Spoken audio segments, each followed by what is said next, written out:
pessoal, sou o Dr. José Maurício Seturi, neurocirurgião, especialista em coluna, e hoje vamos bater um papo com o Dr. Guilherme Rossoni, também especialista em coluna, especialista em cirurgias minimamente invasivas, né, Guilherme? Isso aí.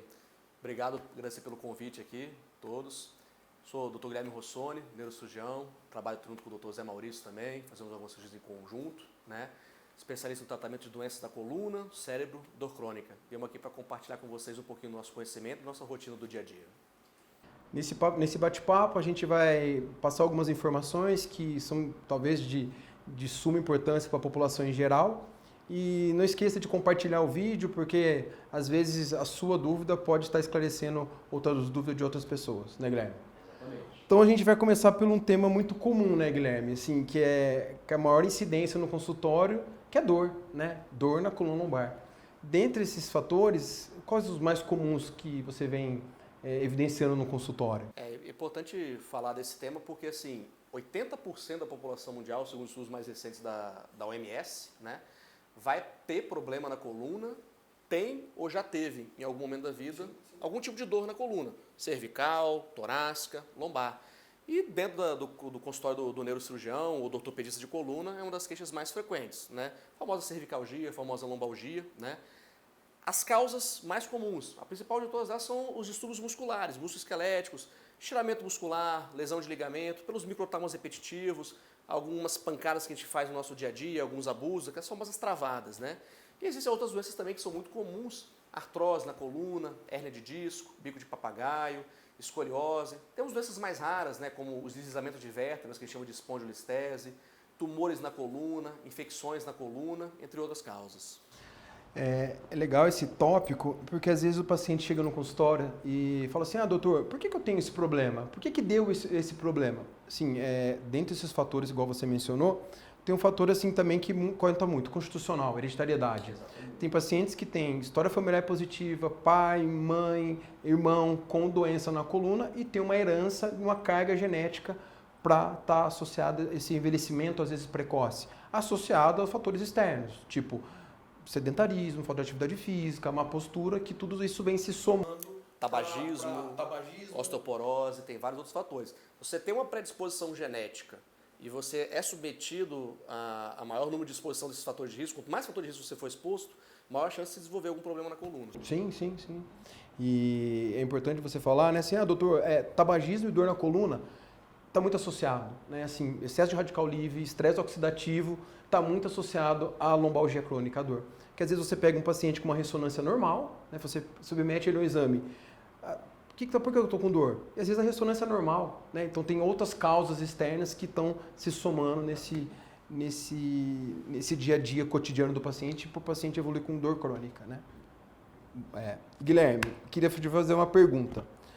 A gente vive numa vida moderna, estressante, com excesso de trabalho, uso de tablet, notebooks, e a gente sabe que o estilo de vida está muito associado a paciente que tem dor crônica.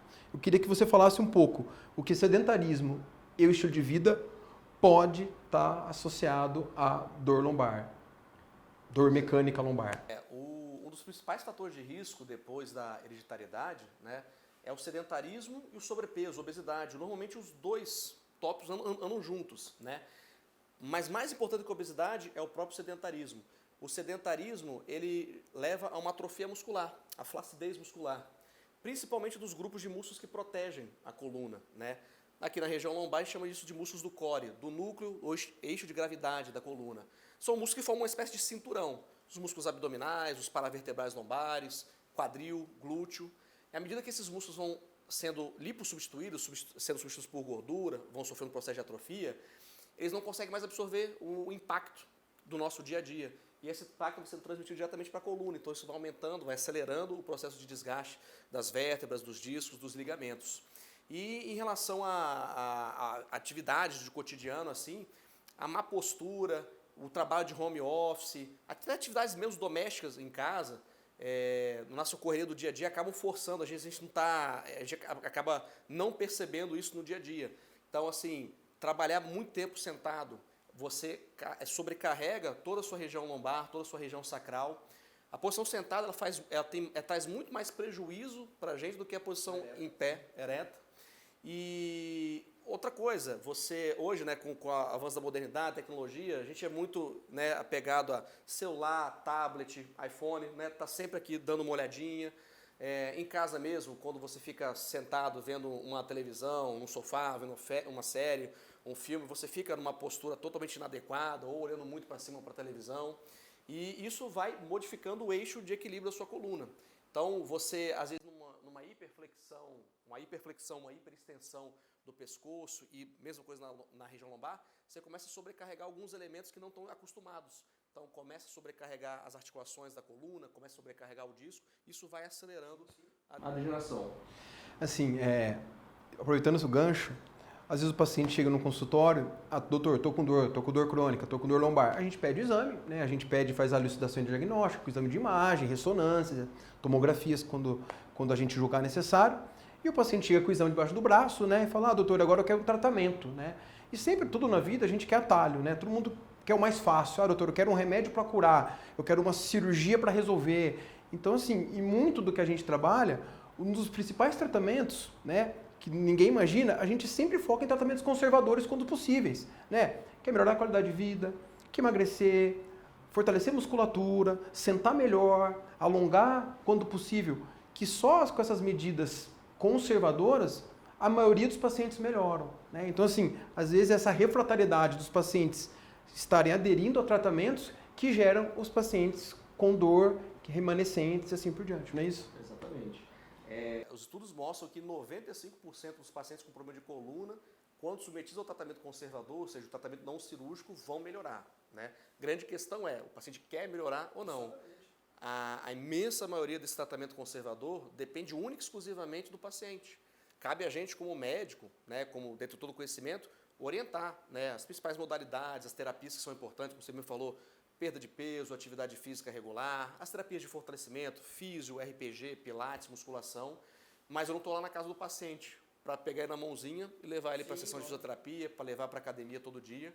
E grande parte dessas doenças são tratadas desse jeito, tratamento puramente conservador. A gente consegue modular essa dor, a dor crônica e a evolução da doença, prescrevendo alguns medicamentos, alguns analgésicos, a gente fazendo alguns procedimentos minimamente invasivos, infiltração, em alguns casos procedimentos cirúrgicos, mas até chegar no ponto da cirurgia, o paciente tem que ter tratado de tudo. E grande parte depende dele. Sim. E a grande maioria, quando faz essas medidas terapêuticas conservadoras, melhora a qualidade de vida, né? Os que estão tendo refratariedade, que são candidatos a terapias e tratamentos invasivos, dependendo do paciente individualizado, né? Só para você ter uma noção, um estudo até mais recente, saiu na Europa, desse percentual de 5 a 10% que acaba tendo indicação de tratamento cirúrgico, mais da metade teve a indicação por não realizar, por não cumprir as etapas básicas do tratamento conservador. Ou seja, metade dos pacientes que vão para a cirurgia acabam sendo culpados pela própria cirurgia. Sim.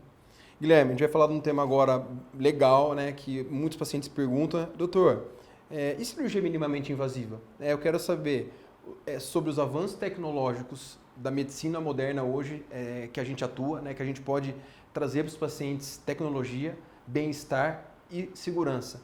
As diferenças entre uma cirurgia minimamente invasiva versus uma cirurgia tradicional aberta, né? Então, acho que esse tema muitos pacientes perguntam. Queria que você falasse um pouco esse tema que a gente gosta muito, né, Guilherme? Com certeza. É uma das principais perguntas hoje, até porque o conhecimento ele é amplamente divulgado, então as pessoas têm muito fácil acesso, né, na internet, nas redes sociais, ao conteúdo e a esse avanço da tecnologia. Na medicina não é diferente. A tecnologia aliada à engenharia vem para propor novas intervenções, cada vez menos agressivas, cada vez menos invasivas, a fim de ter um tratamento muito mais diferenciado, uma melhor recuperação para o paciente. Então, nos últimos anos, a cirurgia de coluna evoluiu muito, né? A gente tem aquela mística da cirurgia de coluna que, quando o paciente vai ser candidato a um tratamento cirúrgico, ele vai ganhar uma incisão desse tamanho, né? Vai ganhar um monte de pino, de parafuso, de placa. Que às vezes os pacientes, né, eles têm o estigma, né, da cirurgia como era feita antigamente, né? Então, acho, mesmo com a tecnologia, com a modernização, que o paciente tem tudo na mão na hora que quer, às vezes eles têm esse pensamento que ele vai fazer um corte nas costas dele, que vai ter uma cirurgia agressiva, que ele vai ter que ficar... Muitos pacientes, doutor, eu vou ter que ficar deitado quantos meses? Eu falo assim, pelo contrário, você vai operar e vai andar na mesma hora. E Não raramente o paciente pergunta ainda quanto ele vai ter que usar cadeira de roda. Sim. Gente, o objetivo das cirurgias minimamente invasivas é justamente desmistificar isso, né? Então, assim, óbvio, existem algumas doenças graves ainda de coluna que necessitam de intervenções cirúrgicas mais complexas, reconstrução da coluna, onde realmente o tratamento, a recuperação é um pouco mais lenta. Mas ainda assim, quando comparado com as cirurgias mais antigas, até mesmo essas cirurgias com materiais mais adequados, o paciente tem uma recuperação mais rápida. Mas quando a gente fala de cirurgia minimamente invasiva, saber que é possível operar hoje grande parte das doenças de coluna, um grande número de doenças da coluna cervical, grande parte de doenças da coluna torácica e a maior parte das doenças da coluna lombar pela técnica por vídeo. É uma cirurgia hoje, assim, a exemplo de como o cirurgião ortopédico faz uma artroscopia no joelho, o cirurgião geral consegue tirar um apêndice, uma vesícula com câmeras de vídeo, o neurocirurgião, o ortopedista de coluna, ele consegue retirar, acessar a coluna por meio de uma câmera também com uma incisão de, no máximo, 1 centímetro.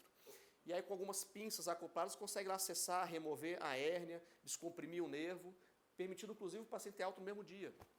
Guilherme, às vezes eu falo assim, o paciente chega no consultório, né? Eu falo, doutor, eu quero saber qual que é a melhor cirurgia da coluna, qual que é a melhor? Eu falo assim, as técnicas, elas não se competem, né? Igual você disse, as técnicas se somam.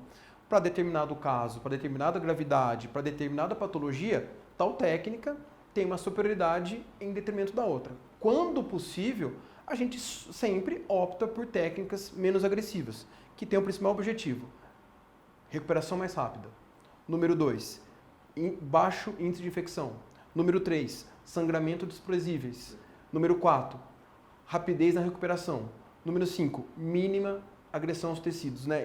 Acho que esse conjunto de fatores geram hoje uma cirurgia tecnológica e que o paciente opera, fica bem, volta a fazer atividade física, né, em detrimento como era antigamente. Né? Hoje o paciente teria que operar, hoje ele estava condenado. Né? E pelo contrário, então hoje a cirurgia, quando bem indicada, hoje a cirurgia, o procedimento bem indicado, os pacientes melhoram a qualidade de vida. Os pacientes me perguntam muito, com certeza para o Dr. Zé também, doutor, eu vou poder voltar a ter uma vida normal, vou poder voltar a jogar bola, lutar jiu-jitsu, dançar. O objetivo do tratamento cirúrgico, assim como do tratamento conservador, é devolver qualidade de vida para o paciente. Sim. Então, o objetivo final é que ele volte a fazer as suas atividades laborais, as suas atividades de lazer, de prazer, as atividades esportivas. E como você mesmo falou, não existe a melhor cirurgia. Existe a técnica mais adequada para cada paciente. Isso a gente vê muito no consultório. Doutor, eu vi lá aquela cirurgia do videozinho, vi aquela cirurgia da agulhinha, do laser, eu queria essa. Não é assim. Sim. Né? A gente estuda, a gente tem conhecimento e existem tratamentos específicos para cada tipo. E às vezes na mesma doença, a forma como ela se manifesta no paciente, dependendo do grau dos sintomas e do quanto que ela está avançada ou não, vai determinar se eu vou poder fazer uma técnica por laser, por vídeo, se eu vou ter que colocar uma prótese nesse paciente. Então, a mesma doença, em pacientes distintos, também pode demandar tratamentos diferentes. Sim, sim. Uma coisa que vem evoluindo muito na nossa medicina é a medicina intervencionista da dor. São procedimentos cirúrgicos que a gente fala que são cirurgias sem cortes, né? As famosas infiltrações ou denervações, as risotomias, a laser terapia intradiscal. Fala um pouquinho mais pra gente aí. Assim, é um tema que a gente usa muito no dia a dia, né, Guilherme? A gente tem inúmeros pacientes que já foram submetidos a essa técnica, né? Eu acho que a risotomia, as infiltrações, elas conseguem eventualmente livrar um paciente de uma futura cirurgia quando bem indicada, tá? Melhora a qualidade de vida, melhora a quantidade dolorosa e evitando que o processo da inflamação não se perpetue. Não se perpetuando, o paciente tem uma melhora da qualidade de vida, né? Consegue se adaptar melhor aos exercícios, tomar menos medicações e fazendo que globalmente a saúde da coluna dele, com terapias, fisioterapia, alongamento, fortalecimento da musculatura do core, possa eventualmente que ele não fique refratário, vamos dizer assim, nesse quadro de dor crônica. Porque eu falo sempre para os pacientes, quem está com dor não está feliz. Né? Dor crônica mexe do ponto de vista profissional, do dia a dia, cotidiano, do ponto de vista de relacionamento, atrapalha a capacidade produtiva. Né? E dor crônica é o que? Para o paciente. O que é dor crônica? É todo paciente que tem dor acima de 2 meses. Né? Então, às vezes, o paciente que é submetido às terapias menos invasivas, isotomias, infiltrações, laser terapia intradiscal, consegue eventualmente trazer um processo regenerativo, melhora a capacidade inflamatória e o paciente adere melhor aos tratamentos quando bem orientado pelo profissional, né? A gente está falando aqui de infiltração, risotomia, laser, né? Às vezes o paciente não tem muita noção do que é isso. Às vezes só ouve lá um pouquinho, qual que é a diferença, né?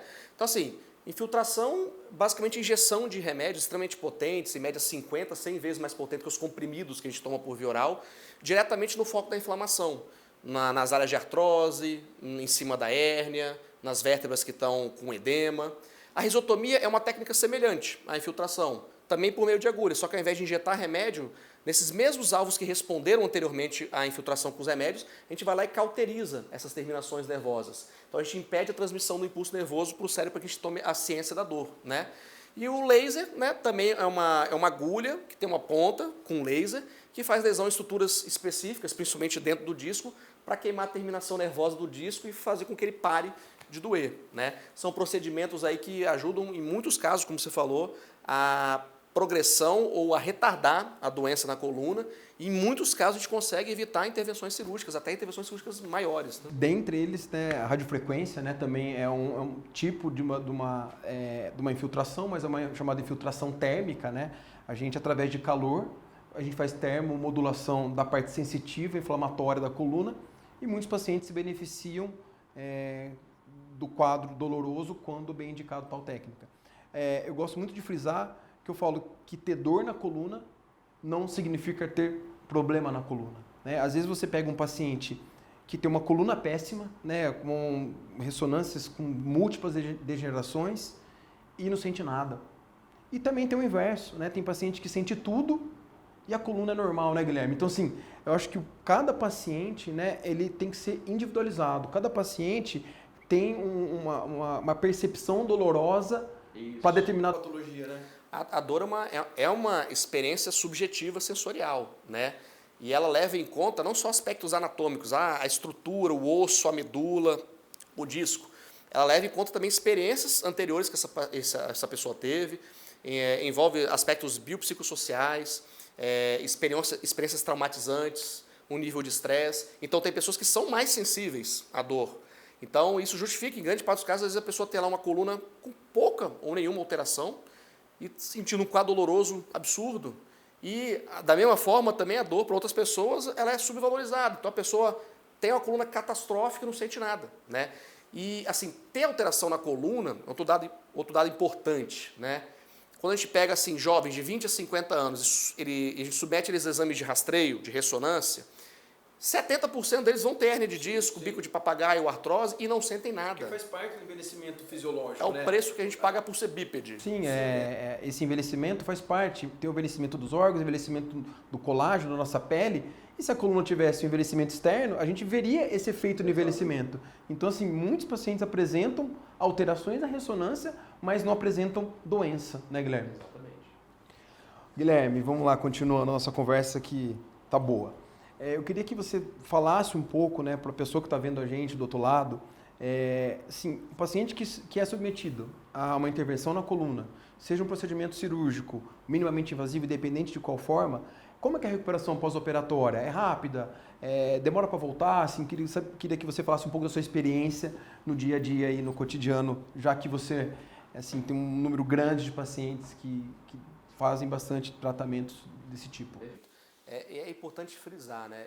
A cirurgia não é o final do tratamento da doença de coluna. Sim. Ela é o que a gente chama de epifenômeno. É a parte talvez mais delicada e importante.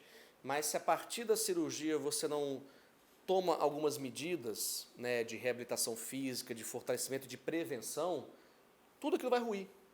E aí você vai ter um pior desfecho pós-operatório. Então, aquela dor crônica residual. Ou não, às vezes até a cirurgia sua foi muito bem feita, só que como você não mudou o seu estilo de vida, os outros discos da sua coluna, os outros focos vão continuar degenerando. Então você vai voltar a ter problema na coluna. Então, assim, pensando nisso e em facilitar os cuidados pós-operatórios, as técnicas minimamente invasivas contribuem permitindo essa rápida recuperação. Quando a gente faz uma cirurgia por vídeo, por exemplo, em 48 a 72 horas, normalmente o paciente já está apto para começar a fisioterapia, fazer um trabalho de fortalecimento muscular. Porque esse paciente ficou muito tempo parado, né? Esse Ex- paciente ficou muito tempo atrófico, né? O Musculatura ficou músculo, pouco o músculo desenvolvida. atrofiou, o nervo ficou encurtado. Então, toda aquela musculatura que protege a coluna está enfraquecida. Do sistema musculoesquelético, né, Guilherme? Exatamente. Então, 48 horas, a fisioterapia, 48 a 72 horas, a fisioterapia precoce é recomendada. Tá? De rotina no nosso serviço, normalmente o paciente que faz atividades mais laborais, coisa de escritório, home office, sem ser um trabalhador braçal mesmo, ele consegue voltar a trabalhar com 10 a 14 dias. Se for um trabalho mais de esforço físico, a gente segura aí uns 30, 40 dias em média. Não quer dizer que vai ficar 30, 40 dias com o pé para cima, deitado na cama. Pelo contrário, fazendo reabilitação física e lentamente progredindo, passo a passo, saindo da fisioterapia para um outro trabalho de reforço muscular mais importante, um pilates, até mesmo uma musculação. Você me pergunta, quando que eu posso voltar a dirigir? Se for um carro automático, com 14, 15 dias você já consegue voltar, normalmente. Um carro de câmbio manual que já força mais pela troca da embreagem ali, a gente prefere deixar para 30 dias. Caminhadas leves, 10 dias já dá para você fazer. Um trotezinho mais leve, com 15, 20 dias você consegue fazer. Agora, uma atividade física de mais alto impacto, musculação, CrossFit, uma né? O pessoal corrida, pergunta, né? a gente deixa para depois de 45, 60 dias, mas avaliando cada caso. Porque a gente conhece os pacientes, como você falou aí do CrossFit, se eu libero esse cara com 40 dias, eu sei que com 20 dias ele vai querer voltar. Sim. Então a gente dá uma segurada mais, porque atividade de alto impacto num pós-operatório recente aumenta a chance da hérnia de disco voltar. Recidivas, né? Numa cirurgia que a gente fez uma artrodese minimamente invasiva, corre o risco do parafuso soltar, da prótese deslocar, então a gente segura um pouquinho mais. Um tema muito comum, né, de pergunta no consultório, fala, doutor, corrida gera agravamento para quem tem hernia de disco, gera um desgaste maior. Eu sempre falo aqui, atividade física, quando bem executada, nunca vai fazer mal, sempre vai fazer bem. Eu falo, o que faz mal é sedentarismo. O que faz mal é você ficar em casa ocasionando enfraquecimento muscular. Então, atividade física, quando bem recomendada, atividade física, quando bem executada, sempre faz bem. Os estudos mostram que pacientes que correm têm o disco mais rígido e tem uma probabilidade de evoluir para uma doença da degeneração discal. Ponto.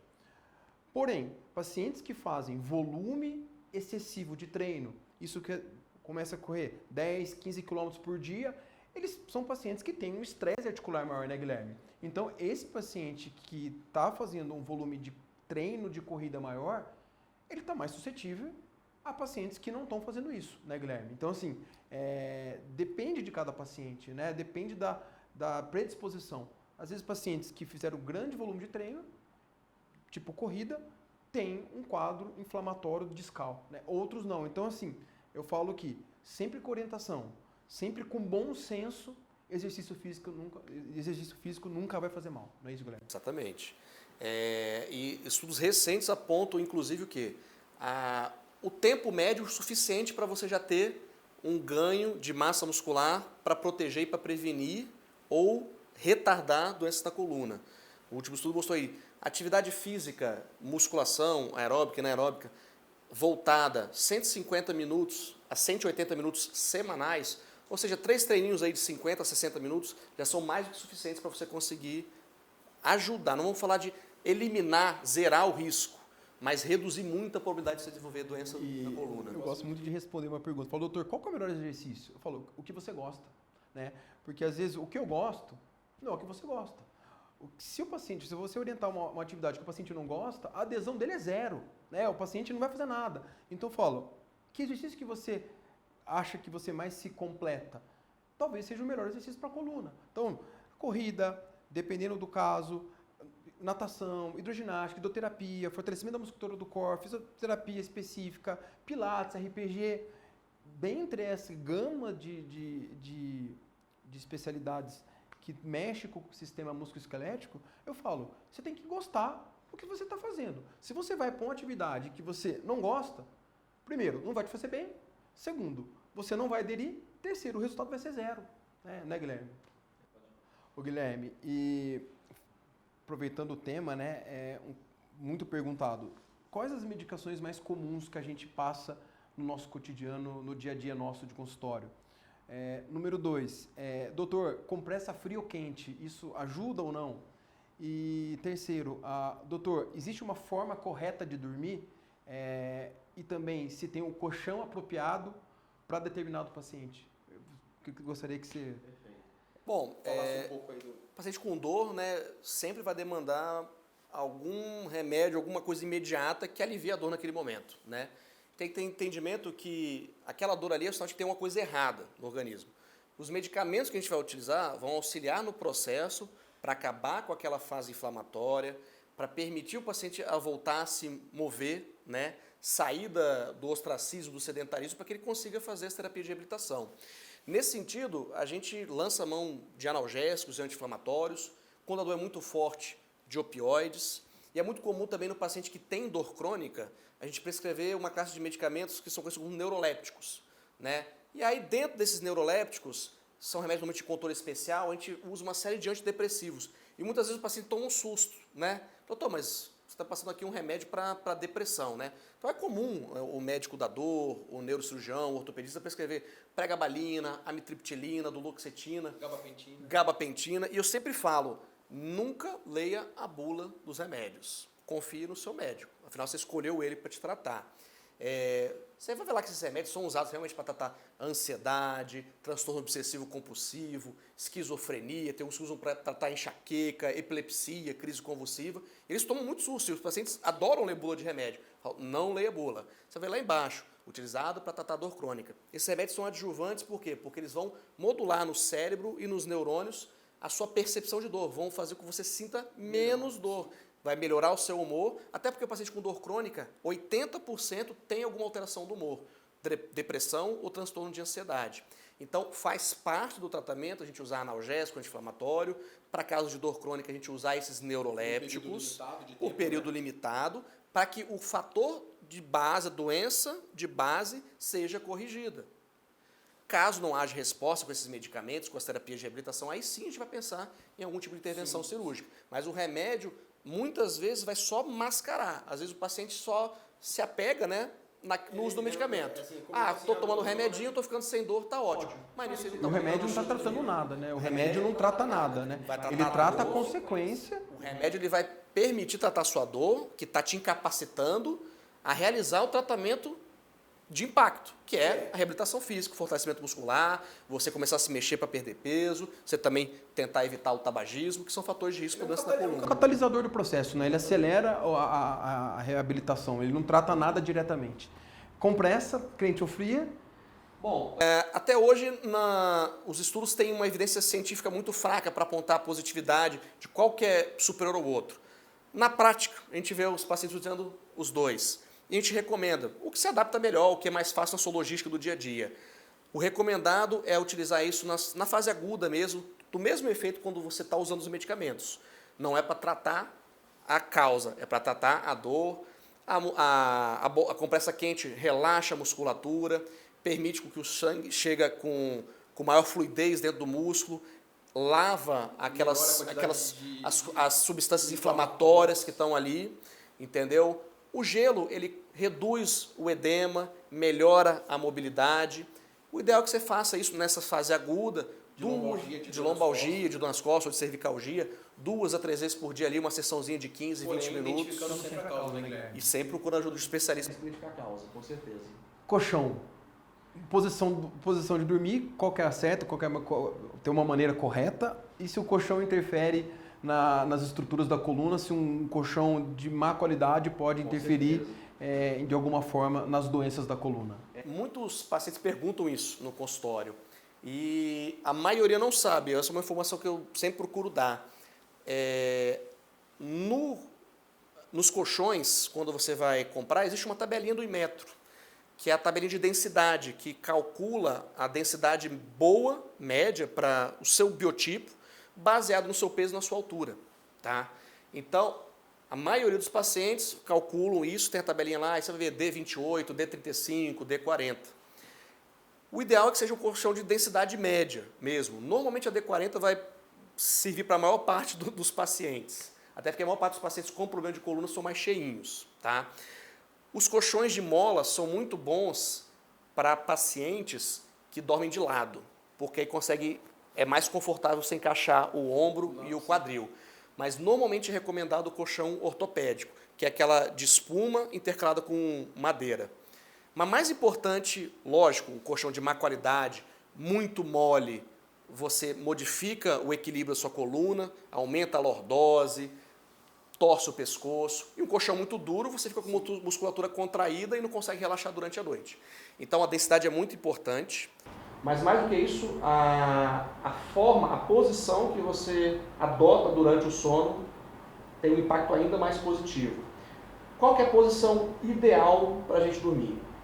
De preferência de barriga para cima, com as pernas apoiadas sobre um travesseiro de média altura, de forma que o joelho fique fletido, dobrado. E o seu travesseiro ele tem que ser de média altura, ele tem que preencher todo o espaço entre a cabeça, o pescoço e o ombro e permitir que a cabeça fique num plano perpendicular em relação à cama. Não pode ficar nem muito fletido, nem muito estendido, para não forçar também o pescoço. Então essa é a posição ideal. Não consigo dormir de jeito nenhum de barriga para cima. A segunda posição ideal, dormir de lado, de novo, travesseiro tentando deixar a cabeça perpendicular, região cervical, e colocar um travesseiro entre as pernas com os joelhos também dobrados. A pior posição possível para quem sofre com problema de coluna é dormir de bruço, o famoso dormir de barriga para baixo. Doutor, só consigo dormir desse jeito. Vamos dar uma ajudinha. Então, coloca um travesseiro da mesma altura que a sua cabeça, debaixo aqui da barriga, na altura do quadril. Então você vai ter um pouquinho mais de conforto, mas ainda assim não é a posição recomendada. Bom, Zé, muita gente fala da higiene do sono, na importância do controle, do combate, na dor. Como é que isso interfere de forma positiva ou negativa no paciente? Assim, né, Guilherme? Como você mencionou agora, primeira coisa, as medicações que a gente passa no dia a dia, né, de uso contínuo, às vezes, para melhorar a quantidade de dor do paciente, são drogas antidepressivas, né? São medicações antidepressivas, que dentre essas medicações, elas são indutoras do sono. Mas às vezes o paciente olha a bula, né, falando, doutor, isso aqui é remédio para dormir. Eu falo que um dos principais tratamentos para o paciente ter melhora, ele dormir melhor. Porque o paciente que não dorme bem, primeiro, ele não tem um sono relaxante, tá? Ele não tem um relaxamento da placa neural. Ele já acorda cansado, tá? E esse cansaço gera fadiga, e essa fadiga gera insônia e o paciente entra num ciclo vicioso. Dor, fadiga, insônia. Então, um dos principais tratamentos é a qualidade do sono, a quantidade do sono. Então, às vezes, o tratamento associado a terapias de fortalecimento também envolve a qualidade do quanto você dorme, a qualidade e o tempo que você dorme. Às vezes o paciente dorme muito tempo, mas a qualidade é ruim, né? E às vezes aquele paciente dorme muito menos e a qualidade é melhor. Então sempre esse equilíbrio da qualidade do sono, você dormir melhor, você eventualmente vai estar mais disposto para o seu dia a dia enfrentar o cotidiano aí sem maiores consequências.